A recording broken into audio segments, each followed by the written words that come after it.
Milanov zdravotný stav. Mohlo by sa to zhoršiť, možno nie, ale zdravie máme len jedno. Vyvoláva u ostatných farmárov obavy. Bolo by mi ľúto, keby odišiel, napríklad ho nahradí Zuzana. A očakávaná pošta od blízkych Niečo mám pre Vlaďu?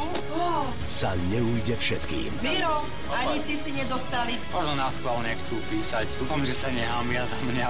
Farma. Dnes o 22:35 na Markíze. Herečky Dana Košická a Zuzana Frenglová idú do hry s veľkou sebaistotou. No my tu nemáme nad čím rozmýšľať. V živote sa to nepočula. Čo? A pri ťažších otázkach vytiahne každý tím Trafiť alebo netrafiť? prekvapivé tromfy. Tak si vyzlečie nohavice. No? Nech sa páči, teší ma Robert. Ešte nie. Sledujte nové časti zábavnej show Dobre vedieť vo štvrtok o 20:30 na Markíze.